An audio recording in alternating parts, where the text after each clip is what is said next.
দর্শক, সূর্যকুমারের বিতর্কিত ক্যাচ নিয়ে অবিশ্বাস্য মন্তব্য করলেন পটিয়া অধিনায়ক।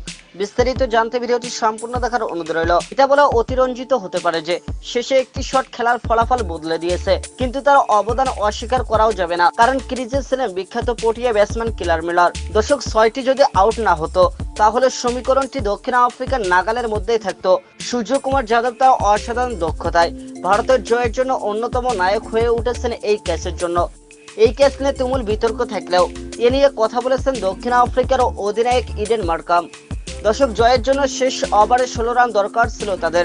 হার্দিক পান্ডিয়ার করা 20তম ওভারের প্রথম বলেই লং অফে উড়ে মারেন ডেভিড মিলার। দর্শক, সীমানা দাঁড়ির কাছে দারুণ দক্ষতায় সূর্যকুমার সেটিকে তালুবন্দী করেন। ওই ক্যাচ নেওয়ার সময় তিনি নিয়ন্ত্রণ হারিয়ে সীমানার বাইরে চলে যান, মাঠে ঢুকে ফিরে লুফে নেন ক্যাচটি।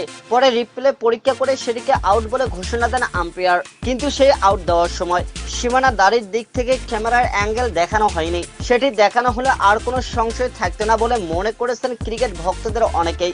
ওই সময় ডেভিড মিলার আউট না হলে সেটি 6 বলে গণ্য হতো, ফলে ম্যাচের ফলাফল ভিন্ন হতেও পারত। তখন সমীকরণ দাঁড়াতো 5 বলে 10 রানে। শেষ পর্যন্ত পটিয়ারা 7 রানে হেরেছে। তবে ম্যাচের ফল নির্ধারণকারী আউটটির সিদ্ধান্ত নিতে কেন আম্পায়ার বাড়তি সময় নিলেন না তা নিয়ে অনেকে প্রশ্ন তুলেছেন। এছাড়া রিপ্লেতে সীমানা দাড়িটি কিছুটা সরে গেছে বলে দেখা যায়, কারণ ঘাসের উপর বাউন্ডারি লাইনের সাদা দাগ স্পষ্ট। সেই দাগের উপরেই পা ছিল সূর্যকুমারের, যা ক্যাচ ঘিরে ওঠা বিতর্ক আরো উস্কে দিচ্ছে। দর্শক, এ নিয়ে সংবাদ সম্মেলনে প্রশ্ন করা হয় দক্ষিণ আফ্রিকার অধিনায়ক মার্কামের কাছে তৃতীয় আম্পায়ার আরেকটু সময় নিয়ে রিপ্লে দেখতে পারতেন কিনা। এমন প্রশ্নে তার জবাব, সত্যি আমি এটা পরে দেখে বিস্মিত হয়েছি। এটা কিভাবে আউট হলো, আরে এই আউটটি কিভাবে আম্পায়ার দিতে পারলো। আমার মনে হয় ভারত ক্রিকেট বোর্ড আইসিসি কে টাকা দিয়েছে, যার কারণে তারা ঘুষ খেয়ে এমন আউট দিয়েছে।